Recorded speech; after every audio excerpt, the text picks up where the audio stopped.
Hi everyone, and thanks for coming to today's webinar, Budding and Grafting Fruit Varieties for Organic Production. My name is Rich Myers, and I'm the editor at the National Center for Appropriate Technology, which is more commonly known simply as NCAT. NCAT is a nationwide nonprofit organization. We have 7 regional headquarters across the country, and we work on issues pertaining to sustainable agriculture, sustainable energy, and sustainable communities. Today's webinar is being funded through ATRA by the USDA Rural Business Cooperative Service, and we're grateful to the USDA for its funding and support of this webinar and of ATRA. ATRA is one of the sustainable agriculture programs that NCAT manages. It's also known as the National Sustainable Agriculture Information Service, although it is better known as ATRA. We provide publications, technical assistance through our telephone hotline and website, webinars, and other information to farmers, ranchers, educators, extension agents, and others involved in sustainable agriculture across the country. Today's webinar is being recorded and will be available on NCAT's ATRA webpage, www.atra.ncat.org. Our presenter today is Guy Ames.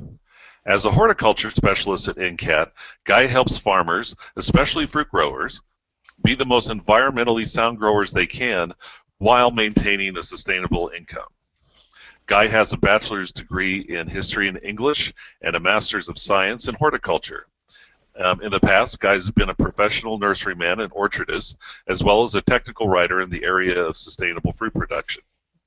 In addition, he was a public school English teacher for 10 years, so there may be a quiz after today's webinar. No, I'm just joking.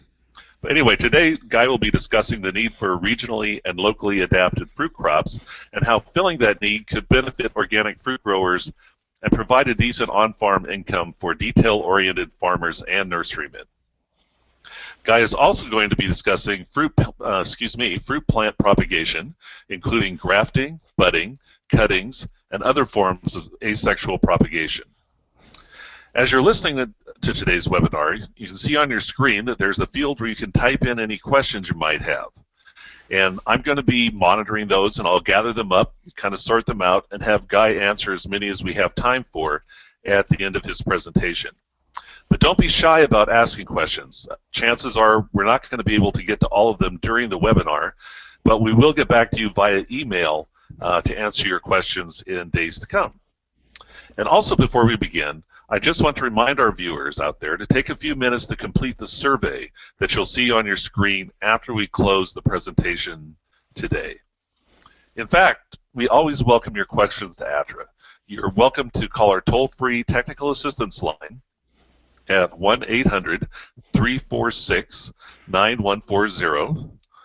We also invite you to go to our website, once again, www.atra.ncat.org, and click on the Ask an Ag Expert button to send us a question by email.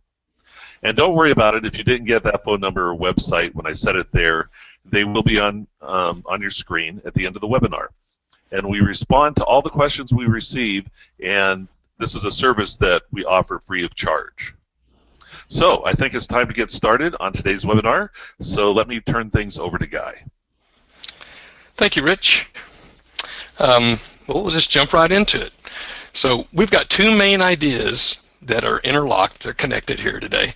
But the first one is basically how to establish, or why you might want to establish, a regionally adapted nursery for fruit plants. What I mean by that, of course, is regionally adapted varieties, disease-resistant varieties for organic growers. So many people now are totally committed to growing things without pesticides or with the least toxic pesticides, and in many cases are not getting the help they need, especially in fruit production and with the varieties that they need. Now, the second thing, the second main idea that we're discussing today is the propagation itself, and I do want to point out that really this is subservient to the other. This is the means to get to the first. I'm hoping that some of you will take this to heart and establish a nursery that will provide the organic growers in your locale, in your region, with better adapted varieties. But in order to do that, and to make some money at that, if you're a farmer, then you need to be able to understand some of these plant propagation techniques, including budding and grafting. And it does take some special skill and probably even a special personality to be able to do that, but we'll discuss all those things. Okay. So here are some of the subtopics then, a discussion. This is a niche that's not being filled by the big box stores. You know who I'm talking about. They're not providing all the varieties and the species that are necessary for organic growers in most regions to really be able to produce decent quality fruit organically. So what should be growing in your area? And I'll mention right now that it may not be what you expect, and it certainly is a very good chance that it won't be what your customers will expect.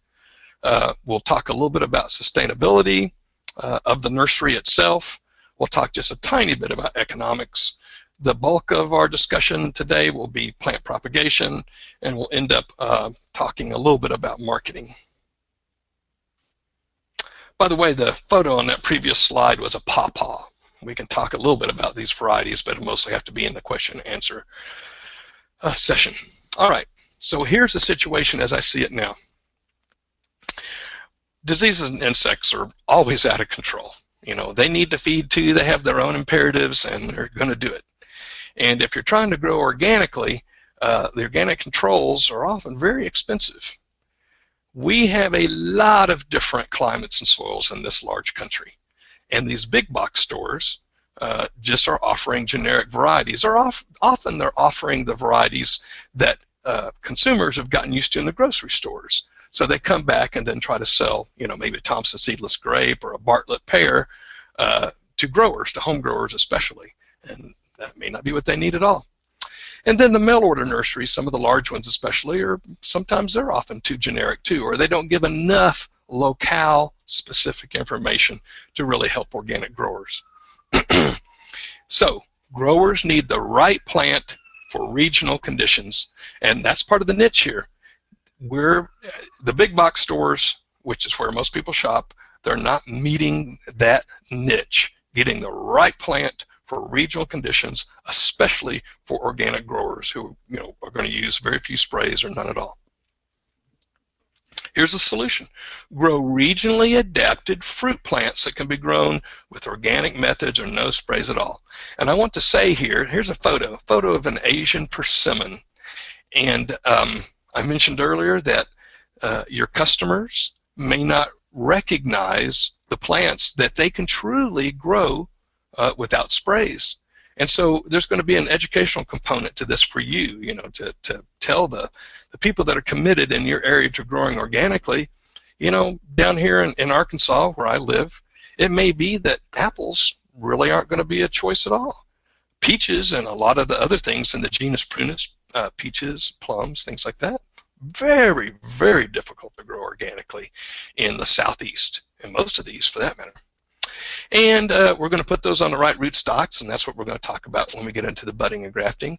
And then hopefully, if you do this, you take the bait, you're going to offer them through your nursery. That's how I see the solution. All right, I said we'd talk just a little bit about economics, and it's going to be very little. So if you think about it, and what a fruit tree costs, you can look online, or you can go down to those big box stores and see what, but it's usually, let's say, 20, 25 bucks a tree. So you're going to gross about that much. Now, what you net, of course, is going to be different, and you've got to consider all those costs. But, you know, I can put a tree about every 8 to 12 inches. So let's just say 12 inches because it's easier. There's 25 bucks per foot row. And some of those are going to be there for 2 years. Some of them aren't. But anyway, as you can see, you can get some pretty good returns. It's not the amount of acreage here. We're talking about special skills that allow you to garner those returns. It doesn't take hardly any specialized equipment to do this. You can get into a nursery business with very little specialized equipment. You wouldn't even necessarily need a tractor. But, as I said, you will need lots of skilled, patient, careful labor and attention. And almost certainly be some licensure and inspection. And I've given this talk live a couple of times, and I always see people just kind of, you know, their spirits sag a little bit and roll their eyes or something when I mention licensure. It's not a big deal in most states. They're actually trying to make sure that you don't unwittingly, the nurserymen, don't unwittingly spread diseases and insects. So it's a good thing. And it's really a nominal fee. They'll even help you. I don't think it's a big hurdle at all. Okay, let's get to the meat of these topics here. And I think this is something most of you are probably primarily interested in, is the propagation itself. So cuttings, we're mostly talking about asexual propagation. If you don't understand why, of course, if you propagate from seed, most perennial fruit crops have too much genetic variation, and you're not going to be able to maintain the traits that you want, especially if we're talking about disease resistance. The fruit on the right here again is a pawpaw, and you can see the seed there. And pawpaws are one of the few that come up a little bit close, true to parent, but still you're much better off to bud and graft the improved varieties. But let's start at the top here on this page, on this slide. Cuttings, simple cuttings, bunch grapes, blackberries, ribes, that's currants and gooseberries, saskatoons, sometimes called juneberries, figs, pomegranates, all these things and more can easily be propagated from hardwood cuttings. In the case of blackberries, root cuttings. Sometimes you'll need softwood cuttings, but that's not too hard either. It takes another little piece of equipment or a bit of equipment, but we'll talk about that in a minute. Shoots or runners, most of you gardeners, you've seen this. You know how raspberries spread, strawberries spread. There's other things that, and that's how the nurseryman propagates those things too.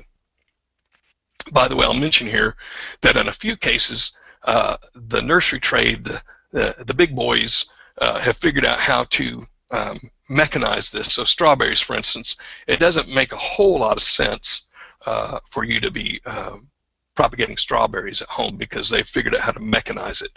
But in most cases, looking at this next bullet point here, budding or grafting, they've never really successfully been able to mechanize this. Okay, and this is one of the reasons that this is a niche that you as a small farmer still have some hopes of making decent money at this, is because they can't mechanize it. They can't make it meet their wholesale requirements, wholesale production requirements. Anyway, apples, pears, persimmons, jujubes, some of the wine grapes, peaches, pawpaws, all those really should be budded or grafted. All right. Oh, by the way, like I said, a few like pawpaw grow from seed, but peaches are self-pollinating and they come up relatively true to parent. But again, it's hard to, if you're a nurseryman trying to sell to your clientele a variety with specific traits, especially disease resistance, you're probably going to be doing all these asexual propagation techniques, not from seed. Okay. Let's just mention this. We're living in the information age, and you can get tons of stuff online, but I'm pretty old now, getting long in the tooth, and I learned this, from books and from taking a plant propagation class at the University of Arkansas. But these were the books. Those are the two books that fired my imagination and got me on board on the nursery trade, and they're still very, very, very useful. The one on the left has a mind-boggling array of grafting techniques that have been developed through the centuries. This is an old art. And the one on the right is a priceless research source, just all kinds of information about hundreds, thousands perhaps, of different species, how to best propagate them. It's commonly used in college propagation classes. Oh, I should mention online. Of course, this is the information age. You can find online videos now about grafting and budding. I've never found one that would take the place of watching someone do it, but they're there. Keep looking.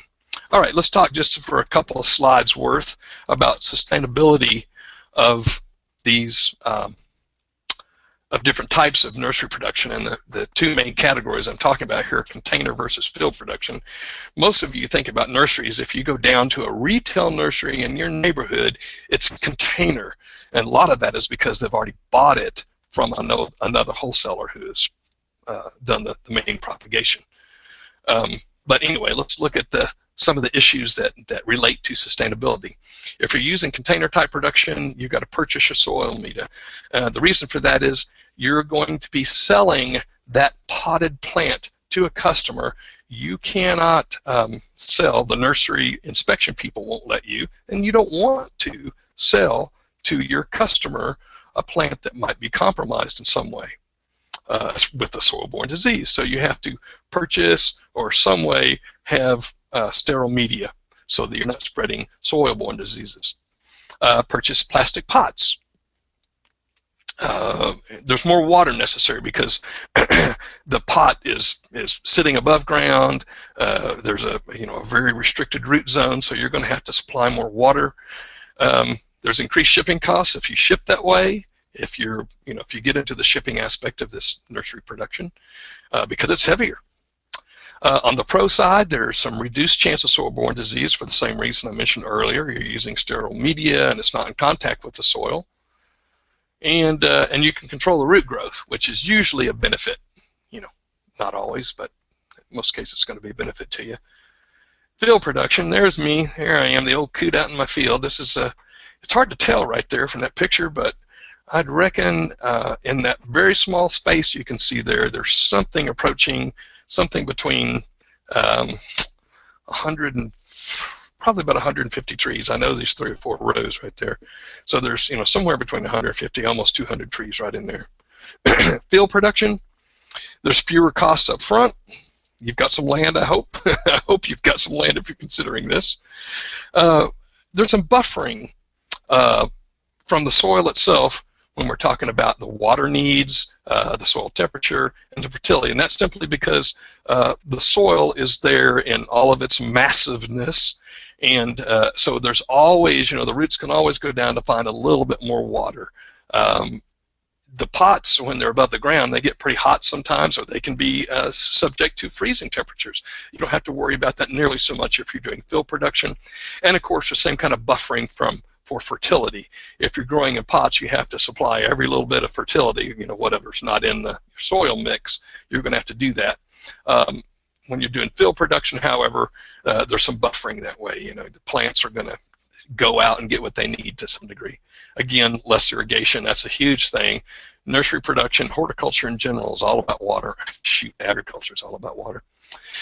A few more weed problems in field production, but you can get some weed problems in container production too if you're not careful. And of course, in field production, you've got probably an increased possibility of soil-borne diseases, and so you need to remember to rotate that. All right, let's get into the actual propagation. So let's talk just a little bit about cuttings. Again, bunch grapes, elderberries, ribes, pomegranates, just simple hardwood cuttings. When I say simple, I mean simple. Elderberries and bunch grapes, I take a cut. I'm doing some bunch grapes right there in the photo, and I usually take a stick that's got 3 buds, and I put a couple in the ground that redifferentiate to become roots. The bud that remains above ground becomes a shoot, and you've got a plant. And it's not quite that simple, but it's not too much more complicated. Figs, hardwood or softwood cuttings. Let me tell you a little bit about softwood cuttings now real quickly. Softwood cuttings means green wood, growing wood. It's soft, right? So when you do that and you're making a cutting, you don't have any roots yet, right? That's the whole point. So you're going to have to supply a mist system or some kind of system to keep that top part from desiccating, okay? So it takes another little bit. I don't do any softwood propagation, but there are some things like mulberries, for instance, that are a little bit more resistant to hardwood propagation, but are very, very easy with softwood. Blackberries, it's root cuttings. It's just simply taking the blackberry roots, the cultivar that you want, and cutting up to about 2-inch pieces, pencil diameter, and then lining them out. Line them out in a row. Make sure they don't dry out, and they'll grow. Let's move on. A little bit more about cuttings then. Respect polarity. This is a big one. It's true in grafting too, by the way. But this is a grape, and if a grape on a trellis, most of what you see is actually growing horizontally, right? Comes up out of the ground vertically, but then you put it on the trellis and it's growing horizontally. When you take those cuttings you need to remember what was closest to the ground, right? You understand polarity? What goes up and what goes down. So I cut on the top of my grape cuttings, I make a straight across, a flat cut, and on the bottom, I think you can see this in both of these photos, I make a little slant cut, a point, and that should help it go into the ground. That's my little memory aid that I use to tell me to put this end down. You got to respect that polarity. You put it in upside down, it won't work. Again, 3 buds, 2 go in the ground, 1 up. Be sure to label. And then, well, let me say something about that. I've said a couple places already that you really need to be attentive. You need to be careful. You need to be systematic. So let me say here, because I don't think it's on another slide, use metal stakes. Use aluminum press or some kind of metal tag. Don't use paper or pressed paper or anything or wooden stakes, anything that can rot or fall over or anything else. Your reputation as a nurseryman, your good deed to your region or locale, to your customers, is that you're giving them what they need. And if you're not sure, if your stake has fallen over, if you haven't labeled correctly, you're not doing them the service you claim to be doing them. So be careful. Be sure to label everything as you go. Be real careful. And I'd say store correctly here, the last bullet point on this slide. And basically what that means is for these cuttings, for Scionwood, for almost all these materials, you've got to keep them moist, not wet, because you'll be promoting rots, but keep them moist. It's usually as simple as putting them in a plastic bag and cool. So you put them in a dedicated refrigerator, I mean dedicated to only Scionwood or budwood. You don't want to have fruits and vegetables in there. They can give off ethylene gas and help those buds, promote those buds to break, and you don't want that. So don't have fruits and vegetables in this refrigerator or a cooler. It's just for propagation material. In the old days, I used to bury them on the north side of a house or a big pile of sawdust, but you've got to keep them cool, keep them dormant for a while until it's time to line them out, until you have time to line them out. All right. And this is just a shot of mid-season growth of cuttings. This is I just took this a few weeks ago. That's elderberries on the left. I can't believe it, but those things are already blooming. I've never propagated anything that was easier than elderberries. So they're just ready to go. So yeah, those are 3 or 4 foot plants already, and they're already blooming. They're already trying to have fruit. And I just stuck those in the spring. On the right, that's grapes. And this kind of illustrates the need again for being careful. There are metal stakes in there. You can't see them because of this riotous growth of the grape plants. But you got to know where one variety ends and the next one begins. So, just looking at that, you can't tell. But anyway, I like to show these photos so you can see how much growth you can easily get. I haven't done anything special. I've just provided irrigation. I turned under a cover crop. They didn't even get fertilized this year. So some of those plants are already 3 and 4 foot long on the grapes. Longer, I bet. All right, layering. I don't do a lot of layering. I propagate a few muscadines every year. If you're trying to sell for a clientele that's more northerly, you might want to try some gooseberries and currants. But anyway, if you find a plant that is particularly hard to propagate, layering, trench layering, this particular method here I'm showing in the slide, is one way that some of these hard to propagate plants can be propagated. And again, these are muscadines. It's nothing difficult. You do have to remember, though, when you're layering, the thing that makes it sometimes a little bit awkward is that you have to have the mother plant. You don't take cuttings in this case. Those little vines that you see laid out in the trench are actually connected to the mother plant. You cannot disconnect that until there's some rooting going on. Anyway, y'all lay out those vines in there. And as I see and I'll stake them down in my hand, it's hard to see, but in my hand, there's a little lawn staple, and I'll put that down there to make sure it stays set where it's supposed to be. And I'll gradually cover up more soil as the vine sends up sprouts, and eventually all that soil that's been taken out to make the trench will be put back in, and at the end of the season, I'll have a nice rooted muscadine grape plant. All right, here's what a lot of you tuned in for. It's probably the most interesting topic to a lot of people. There is a certain mystery involved, but there are no secrets.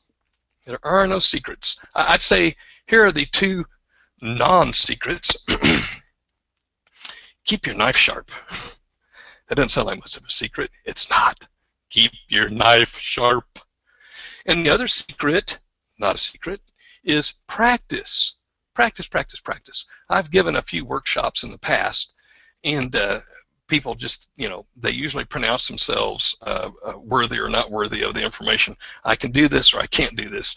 And I've rarely met a person that can't ultimately do this, but it does take a lot of practice to be really adept at it, to be able to do it skillfully and maybe I should say carefully, because at some point you're going to cut yourself.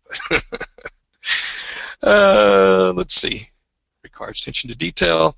And here's the other niche. I said one niche, of course, is the local varieties. You're going to have to find out what those are, and hopefully we'll have a little discussion about that at the end, about what these varieties are going to be right for your area and how to find out what those are. But the other niche is that people won't learn how to do this. It takes some patience. It takes some time to learn. I learned out of economic necessity. I could not afford to establish an orchard when I was first getting started back in the 1980, 81. And I realized I was going to have to make my own trees to even get into the business. And then after I did that, I realized I could make more money selling the trees than I could growing the fruit. All right, rootstocks. Now, this is, remember I mentioned earlier that most fruit trees are really two trees in one. There's a few exceptions, those things that you can start from cuttings like mulberries, but most of them are rootstocks and the top piece, or the scion, or the cultivar. Now, the big boys out west, mostly out west, there's some in New York too that I know of, but anyway, they figured out how to mechanize this rootstock thing. So, in most cases, I just buy my rootstocks. They usually amount to about $1/4 a piece, depending on the volume that you're buying. Of course, every time you have to buy something, you're taken away from your eventual net profit, but they're so good at it, you can't hardly compete. But here's what stooling is, in case you want to. This is a common asexual propagation technique for apple rootstocks, for instance. So I bought one, let's say MM111, semi-dwarfing rootstock, and I planted it, grew it out for a year, and cut it back. And when I cut it back to maybe a couple inches above the ground, the response of the plant was to send out these shoots. So look at the photo on the left, and you'll see there's 1, 2, 3, 4, maybe a fifth small one in there. It's hard to see, but there's at least 4 good shoots. I've mounded that with sawdust over the growing season, kept that sawdust moist, and what I'm showing in these 2 photos now is I'm digging them up, I'm pulling the sawdust back, and in the photo on the right, I'm separating out those shoots. You can see all the little roots attached. There's tons of them. So that's how you do it. But again, from experience, I think you're probably better off to buy them from the folks who have figured out how to mechanize that process and then make your money by doing what we're about to show now. So this is the first step in either budding or grafting. You have to take 1-year-old Scionwood. By the way, this is generally true of a lot of the cuttings too, but not necessarily, but usually it's 1-year-old wood that gives the best, and in some cases the only response to this kind of asexual propagation. So what I'm pointing at in the left slide is the terminal bud. That's the end of it. So that's where the plant finished growing at the end of the growing season. And then on the right photo, I've come back and I've shown you the terminal bud scar. I'm pointing at the terminal bud scar, and just below them are some fruit buds. And this is one of the reasons you have to take the 1-year-old Scionwood. Everything, looking at the photo on the right, everything to the left of that terminal bud scar is 1-year wood, and those buds are vegetative. That's what you need to propagate a new tree. On the right, if you were to accidentally, and you can see it, they don't look anywhere near the same, but if you were to accidentally take a fruit bud, you'd have a teeny tiny little tree that's trying to put on an apple and not making a tree. So take 1-year Scionwood. And you put it in a plastic bag. Again, just like I said before about the cuttings, you take that Scionwood, label it, put it in a plastic bag, and keep it cool until you're ready to use it. Well, this is bench grafting, and bench grafting is called bench grafting simply because you can sit at a table or bench and do it. So these are the high-tech tools you need to do that. Not very high-tech, huh? I got some printers, I've got a sharpening stone, I've got a grafting knife, some grafting tape. You can buy these things through horticultural supply houses. Just do an online search. It's easy to find. I've got a spritzer bottle, a mister bottle there to keep things moist if necessary, especially the roots. And then label. You can see a little label with a green twisty tie around it. That's pretty much it. By the way, I'll say again, you want to keep your tools sharp.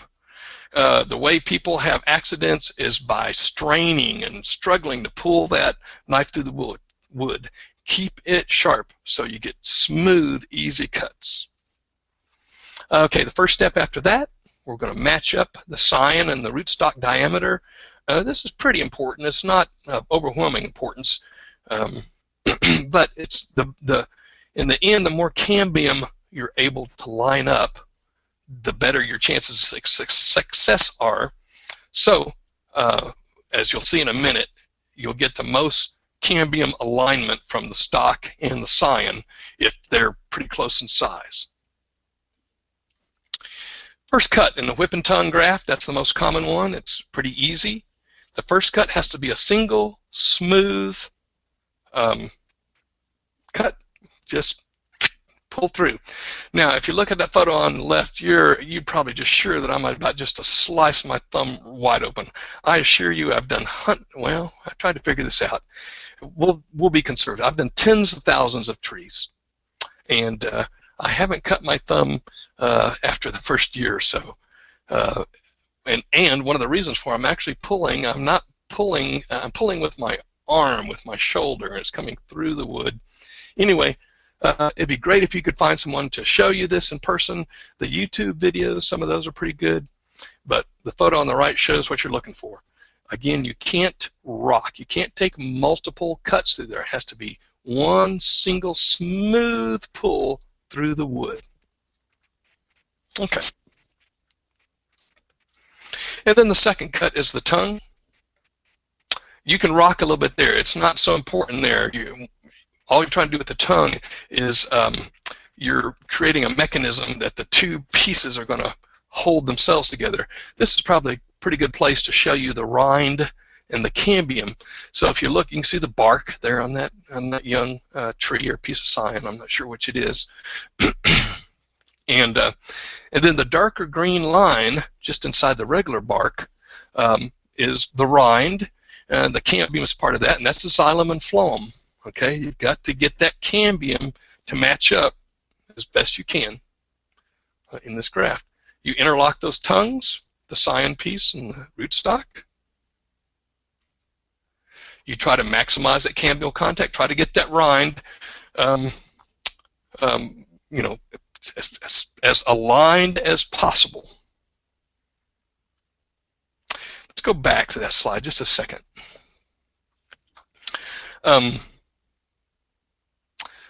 Well, maybe I don't need to mention it now. Yeah. Okay, you tape it up. The taping, by the way, if you've made a really good whip and tongue, it'll almost hold itself together, but you've got to tape it to maintain the proper moisture in there. Okay, oh, this is what I wanted to tell you. This is the part that's almost magic. When you align this, when you first of all, you've wounded the wood. You've wounded the rootstock wood and the Scion wood, and the plant responds by sending out a lot of undifferentiated cells. It's called undifferentiated cell growth. It's almost like a scab. Your body does the same thing, and I don't, if you've ever thought about this, but when you have a nice abrasion and you have a scab, as it heals, it turns back into skin, right?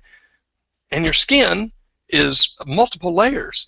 Your body knows how to redifferentiate those cells into epidermis and subdermis, right? Hypodermis, whatever. Anyway, it's the same thing here. This is the part that's, it's hard to say it's magic, but it's darn close. I guess the question is why? Why would the plant do this? But it does. So you get this undifferentiated cell growth. Let's liken it to a scab. As it heals, the plant redifferentiates that undifferentiated cell growth into xylem and phloem, and now you've got a tree that works, can take up nutrients and take up water. It's pretty cool. And then there's a little bench graft aftercare there. Again, as I've said many times, be careful with labeling. Make sure you label everything. Don't let anything, don't rely on your memory. It's not as good as you think it is. Especially my age, it's not that good. But you never want to rely on your memory for this stuff. You've got to be a good nurseryman, a reputable nurseryman. In order to do that, you got to be able to give people what they think they're buying. So always label. I don't really put my finished grafts next to a wood stove, but I'm trying to point out that for about 3 days or so, you usually leave most of these grafts in the house to sort of heal. That helps that cell growth get started. So I leave them in the house for just a little bit, and then I put them out in a cooler or in a basement or somewhere until I think that the really hard freeze is over, and then I'll take them out and line them out. Chip budding. This is really the mainstay of the nursery industry, and frankly, it's more what I do. Now, I do both because it's good that the bench grafting, I can do that right in the dead of winter, you know. And the chip budding has to be done at certain times, and that's one of the cons. If you look down under a con, is timing is crucial. The sign and stock condition is very important. They need to be pretty rapidly growing if you do fall budding. It looks like I'm doing some spring budding here, but I used to do fall budding. And you've got maybe a month or so in the spring, and about the same, maybe 6 weeks in the fall to do this, where conditions are right. You really have depending on the length of your winter, you have more time. It's not so important. The timing is not so important with bench grafting, but with chip budding it is, or any kind of budding. You're doing it outside, so you've got to consider the conditions and the condition of the plant. Let's look back up at the pros there. It's easier and faster than grafting. I can probably do, I don't know, 5 to 10 buds for every graft I can do, at least 5. So 5 times faster. You can do it spring or fall. And here's the cons, of course, bending over. And you can see that's what I'm doing. There's really no way to avoid it. And I've tried a lot of different ways, and maybe somebody's figured it out, but I've never satisfactorily figured it out for myself. And there's a dog leg in the finished tree. We'll see a photo of that in a minute, but it's not a big deal. Within 2 or 3 years but when the nursery customer buys it, there'll still be a little dog leg. It's a little, just a little angle in the tree there where that buds come out. But it usually disappears in a year or 2. You can't even tell where it was budded. So this is what I bought some rootstocks last winter and lined them out in the spring. That's all that is. You get relatively small ones. You got to account for. You want again about pencil diameter in the fall when you're ready to bud. That's when I prefer to bud. So here's the budding process. First, you cut a wedge out of the stock. So again, these have to be smooth cuts. One down. I usually find a blind piece in the wood, that is, there's no buds or anything on the rootstock, and I just make one cut down. What is that, about 1 inch? A little less, I don't know, 3/4 of an inch. And then I make a diagonal downward sloping cut at the bottom there, and you'll see why in a second. I make a corresponding size cut on the Scion piece, but on this you have to make sure that you get a bud. If you look real closely in this photo, you see at the bottom of the photo my thumb and forefinger. Right in that little junction of my thumb and forefinger, you can see the bud. You've got to have a vegetative bud in that shield piece. It's often called a shield piece because it is roughly the shape of a shield. Okay. And you put that bud there. Now, this again, this photo illustrates the importance of aligning the cambial tissues, the cambiums. So you'll see that it's not lined up on the left. That's okay. If you could get it lined up all the way around, fantastic. But if you can't, I'm telling you, this is going to make a fantastic tree. I've done this for years, and there's nothing wrong with that bud. It's going to be a nice cambial contact and healing and union at the bottom and along the bottom left, and then all the way up the right side and to the top. That's going to be fine.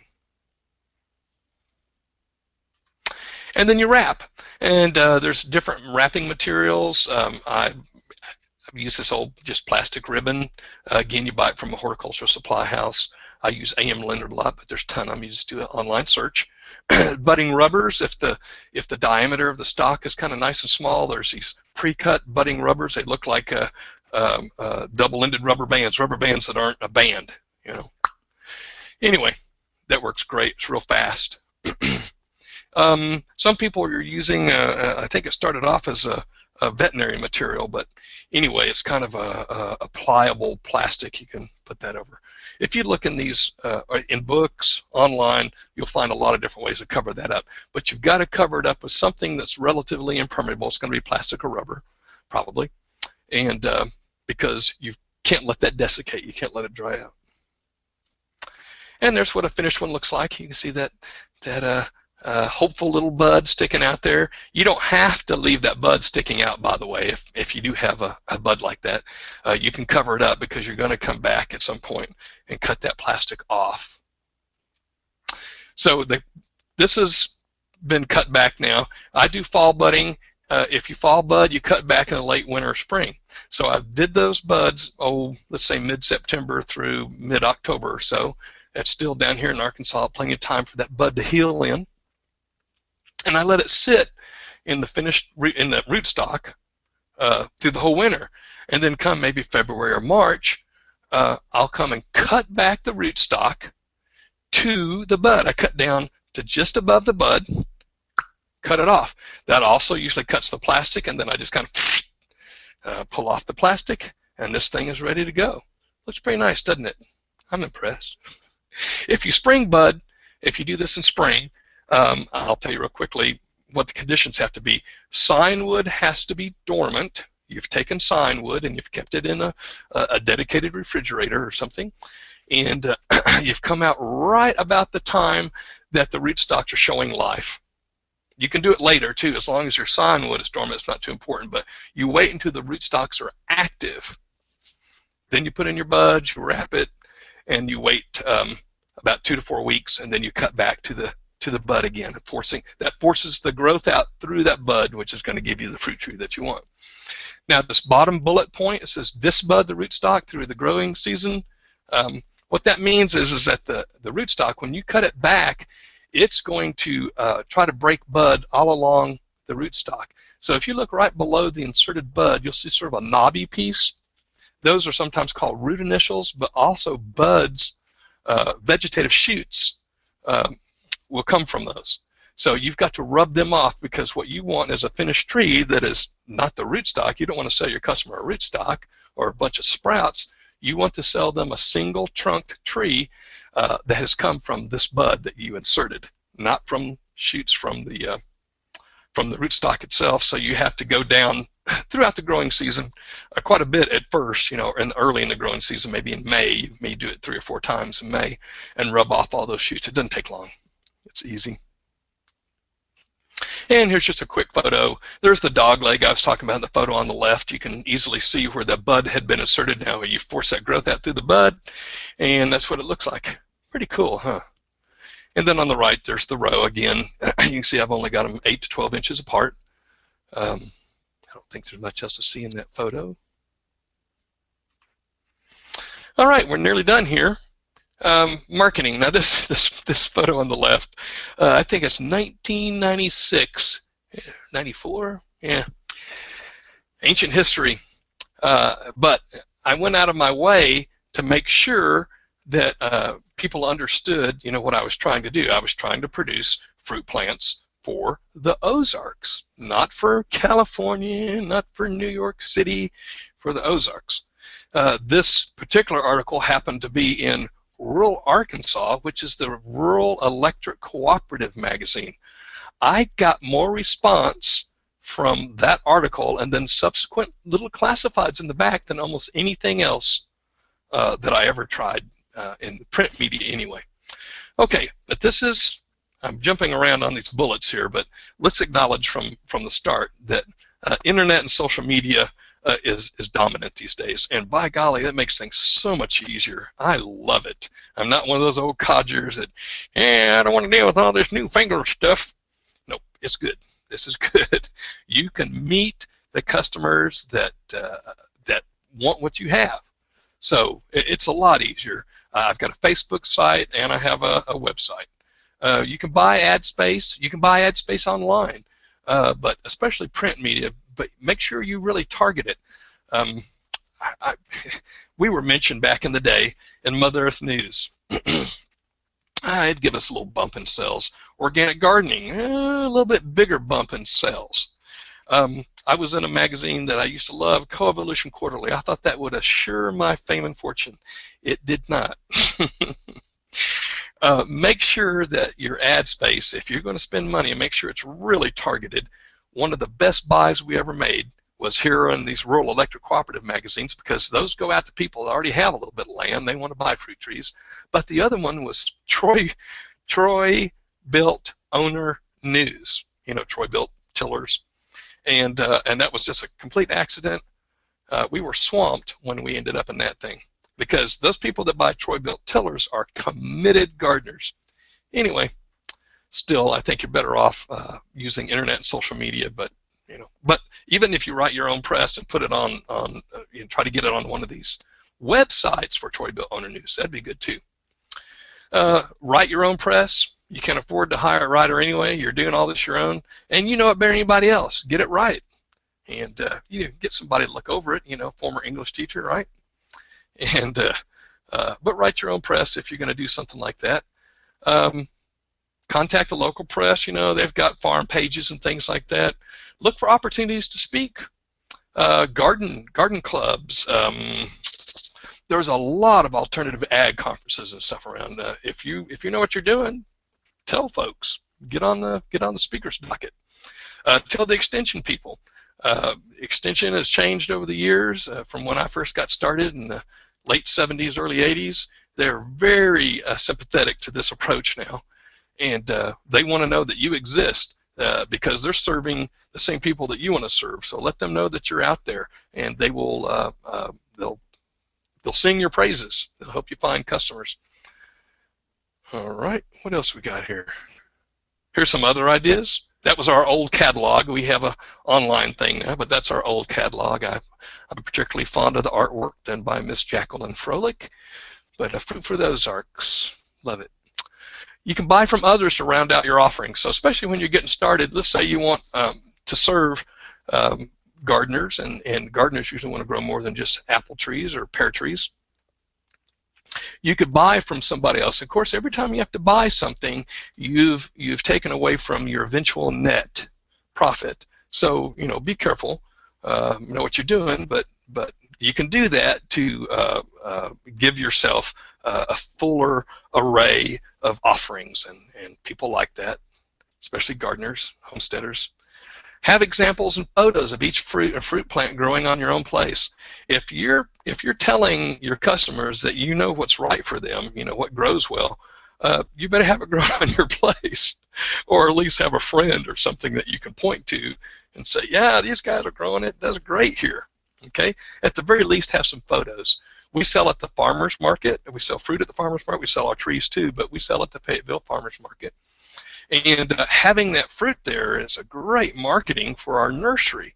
People come up and ask what that thing is, or what that variety is, and we can tell them. And then if they seem the least bit interested, then I can give them a card and tell them I'll sell you the plant, and you can grow your own. This is not another idea. I've been pounding this, but I just want to make sure you've got this message. Be neat and orderly. Be very systematic in your plant care. The hill beds is where you put all your plants. This is where a lot of people get their plants mixed up. Make sure things are tied together and labeled, so that you can maintain trueness to name, so that you're selling what you say you're saying. And then, of course, if this goes well for you, you really like this, you can expand easily into mail order. Most of the nursery inspection people of each state, they provide shipping labels. If you need to ship, phytosanitary labels are called. It's ensuring that your plants are free of plant disease, and then you ship them out. You got to have boxes and everything else, but I did that for years, and it's not a bad way to go. Let's see if there's anything else on here. There we go. I thank you. If you have some questions, I hope you've been typing them in. Rich, I think I can hand this back over to you. Okay, yeah, we have been getting some questions, quite a few of them. Good. The first one's a good one here. What's my best resource for determining the best varieties for my area? Okay. Some of this we do know from afar. So maybe the best place to start actually is Atra. So let's say, for instance, apples, and you want the best varieties for the southeast. That's pretty easy. There's not too many. But actually, I know what those are. So you could call me and find out. But if you went to our Apple publication, our Atra Apple publication, you would see on the first page there's a map dividing the country into roughly 4 parts. And because those 4 parts have common climatic conditions, they don't have the same soils, of course, but they do have common climates in those 4 different areas. And we divide up then, what are the main diseases for those areas, and then we can recommend what cultivars, what varieties do well in that region. We do the same thing in our other publications for pears and plums and peaches and things like that. So we're a pretty good place to start. NAFEX, North American Fruit Explorers. It's NAFEX.org. They're amateurs and some professionals, but they're just fruit fanatics, people like me, crazy people that like to grow fruit, and they have a quarterly bulletin. They're online. They have a print version, but they also have regional groups. So it's the what am I trying to say? Well, go to nafex.org and you'll see if there's a group in your area, and these are people that are real interested in unusual fruits, and they'll share this information free. Your extension specialists in the state may know, but let's be honest, we're talking about something just a little bit different. We're talking about things that you can grow organically or with no sprays at all. So in very many cases, your extension agent may not really know because they haven't been set up for that long time. That they may know. You may have a really good one, but they might not. But certainly hit them up and find out. And then lastly, maybe you're the guy. Maybe you're the one that's been trying all this stuff out for a long time, and you've had tons of errors. One of the things I like to tell people is that I want, at my age, I want to share my mistakes. I want my errors to be to your benefit. I know what won't grow, what grapes won't grow because of black rot. I know what pears won't grow because of fire blight.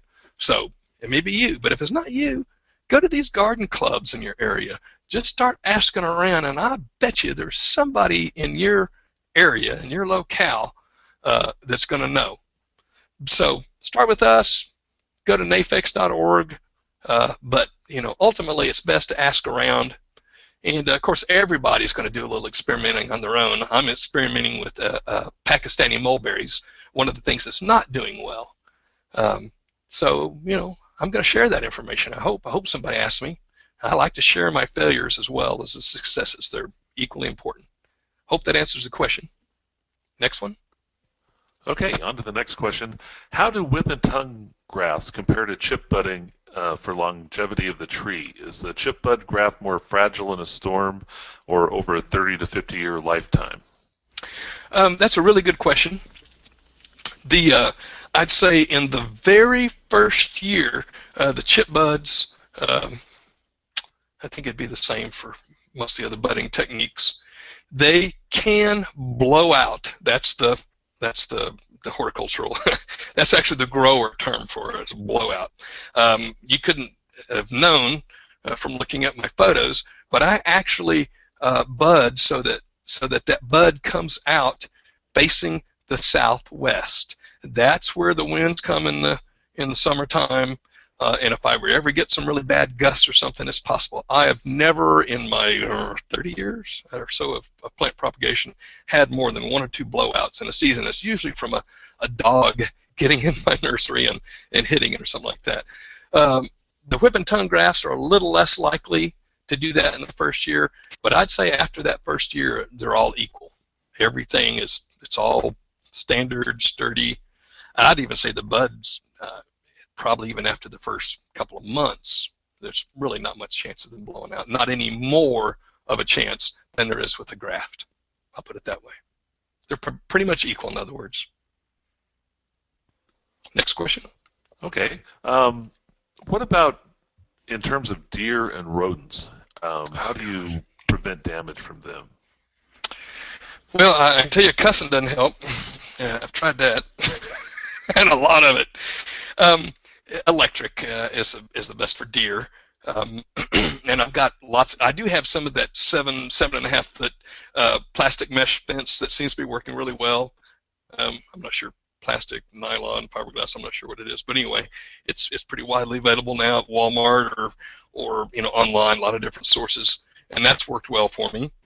And but electric works very well, and I love using these vertebrate pests, using their intelligence against them. So one of the things I like to do, I've even had pretty good success in the past with moderate deer pressure using a single wire baited fence. I would put peanut butter, or better yet, an apple on a charged fence, and that having that bait on there, the deer then is tempted to put its nose or tongue to it, and that gives them a really nice one. And having that vertebrate brain, they learn really fast.